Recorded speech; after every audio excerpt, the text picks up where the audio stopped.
दोस्तों, pre engineering exam यानी JEE exam और मेडिकल एंट्रेंस टेस्ट नीट के मामले में देश भर में डंका बजाने वाला कोटा अब डराने लगा है। एक के बाद एक कोचिंग स्टूडेंट के आत्महत्या के मामले सामने आ रहे हैं।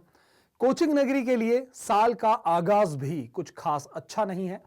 जनवरी महीने में अब तक आपको बता दें कुल 6 सुसाइड के केस जो है वो यहां पर कोटा में दर्ज किए जा चुके हैं। इन आंकड़ों के सामने आने के बाद अब हड़कंप मचा हुआ है। अब कोटा आने वाले स्टूडेंट की संख्या में भी कमी दिख रही है। सरकारी तंत्र की विफलता हो या कोचिंग सेंटर की उदासीनता, पढ़ाई का दबाव झेलने में नाकाम रहने वाले स्टूडेंट की मौत का आंकड़ा थमता हुआ नजर नहीं आ रहा।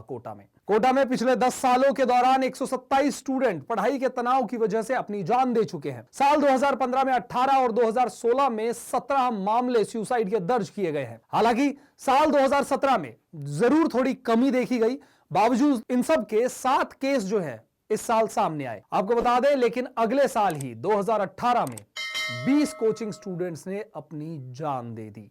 यह आंकड़ा 2019 में 18, 2022 में 15, 2023 में 26 तक पहुंचा। इन मामलों का सीधा असर कोचिंग सेंटर्स में नामांकन से लेकर हॉस्टल और पीजी व्यवस्था पर भी पड़ा है। 2 दिन पहले ही 24 घंटों के भीतर 2 स्टूडेंट के सुसाइड केस के बाद अब प्रशासन हॉस्टल और पीजी संचालकों के खिलाफ एक्शन की तैयारी में है। पीजी और हॉस्टल में गाइडलाइन की पालना को लेकर प्रशासनिक अधिकारियों ने मौका मुआयना किया तो कई खामियां इस दौरान उन्हें नजर आई। अहमदाबाद की अफशा और असम के पराग ने जिस पीजी और हॉस्टल में सुसाइड किया था वहां एंटी हैंगिंग डिवाइस नहीं लगा हुआ था। पीजी के कमरों को सीज कर संचालक को नोटिस जारी किया है। कई हॉस्टल में अग्निशमन यंत्रों और सुरक्षा के मापदंडों का भी परीक्षण किया गया।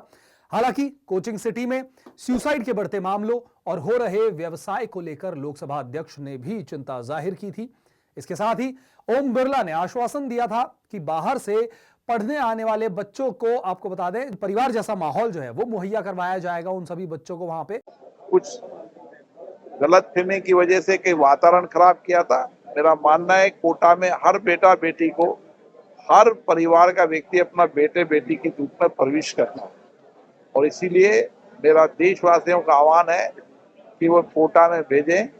कोटा में अच्छे संस्कार मिलेंगे, अच्छी शिक्षा मिलेगी, गुणवत्तापूर्ण शिक्षा मिलेगी और यहाँ पढ़ने वाला बेटा देश और दुनिया के अंदर नेतृत्व करेगा। पहली बार ऐसी नौबत आई, कलेक्टर एसपी को अपील करनी पड़ी पेरेंट्स से कि वो सुरक्षित यहाँ पर उनके। निश्चित रूप से मेरा कोटा नहीं पूरे देश की जनता का आह्वान है कि कोटा एक सुरक्षित भी है और कोटा में एक आध्यात्मिक, एक अच्छा शैक्षणिक वातावरण भी है और यहाँ पर एक अच्छा सर्वश्रेष्ठ शिक्षा का वातावरण भी है और सर्वश्रेष्ठ शिक्षा प्रशिक्षण भी यहाँ दिया जाता है ताकि और विद्यार्थी यहाँ आए ताकि वो अपनी भविष्य की आकांक्षाओं को पूरा कर पाएंगे। साथ ही कोटा में हो रहे छात्रों के सुसाइड पर रेंज आईजी रवि दत्त गौड़ ने जो कुछ वजह सुसाइड की रहती है वो उन्होंने इस दौरान बताई है। तो क्या कुछ कहा है उन्होंने, आइए आपको सुनाते हैं। इसको तनाव मुक्त करना ये कोई एक बहुत बड़ा क्वेश्चन है। इसके लिए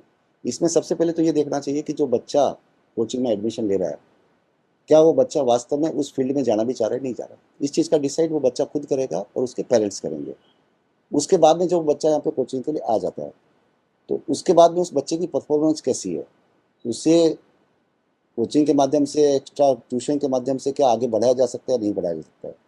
जिन बच्चों में बिल्कुल पोटेंशियल भी नजर नहीं आता है तो उसके लिए बाद में जिम्मेदारी बनती है कोचिंग के टीचर्स की कि उनको ऐसे बच्चों को अलग करके उनके पेरेंट्स को बुला करके समझाना चाहिए कि अपना और किसी फील्ड में दिमाग लगाए। इसके अलावा आर्थिक रूप से जो इस काबिल नहीं है, सक्षम नहीं है बच्चे इतनी फीस देने के लिए, उनके लिए कुछ विशेष प्रोविजंस होने चाहिए और उनकी फीस में कुछ कटौती की जानी चाहिए।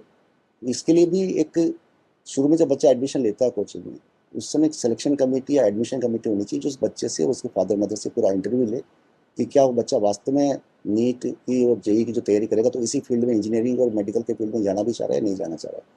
अलग से बच्चे से बात करे, अलग से पेरेंट्स से बात करे, ज़रूरत हो तो अपने साइकोलॉजिस्ट से भी उसकी बात कराए। और उसके बाद में थोड़ा सा एक बार, क्योंकि बच्चे सुसाइड वही करेंगे जो या तो कर नहीं पा रहे हैं उसको या ज़बरदस्ती जिनको भेज दिया गया है, वही बच्चे तनाव महसूस करेंगे। जो पढ़ने वाला बच्चा है जिसने वास्तव में करना है वो कभी तनाव महसूस नहीं करता है। वो तो जितना ज़्यादा से ज़्यादा पढ़ के खुश होता है, उससे ज़्यादा सीखने को मिलता है। कोचिंग वाले ये कहने चाहेंगे जो जिस तरह से बच्चों की कोचिंग स्टूडेंट्स से मेरा ये कहना है कि वो खुल के अपनी बात रखें, पेरेंट्स के आगे भी, टीचर्स के आगे भी और साथियों के आगे भी। अगर उनकी कोई व्यक्तिगत समस्या है तो वो भी खुल के बताएं, क्योंकि उनके पेरेंट्स तो यहाँ पे रहते नहीं हैं। जो टीचर्स है या जो उनके जहाँ भी वो रहते हैं, हॉस्टल के वार्डन्स वगैरह हैं, वही उनके पेरेंट्स हैं, एक तरह से वही गार्जियंस हैं। खुल के अपनी बात बताएं। पेरेंट्स यहाँ बच्चों को भेजने से पहले अच्छे से इस बात को जांच लें कि जिस फील्ड में वो बच्चों को भेजना चाह रहे हैं, क्या वो बच्चा फील्ड में जाना भी चाह रहा है या नहीं जाना चाह रहा है। और टीचर्स के लिए है कि छोटे छोटे ग्रुप्स बच्चों के बनाएं और उन ग्रुप्स में 1-to-1 बच्चों से संवाद कायम रखें। हर एक बच्चे के न केवल पढ़ाई के बारे में, बाकी उसकी थोड़ी बहुत व्यक्तिगत जिंदगी के बारे में जानकारी होनी चाहिए कि वो बच्चा किस माहौल में भी चल रहा है। सर अब आगे और क्या कुछ आप लोग माहौल मिले? आज भी हमारे एसपी ने मीटिंग ली है और निकट भविष्य में उन कोचिंग के जितने भी संचालक हैं उन सभी की एक मीटिंग आयोजित करेंगे।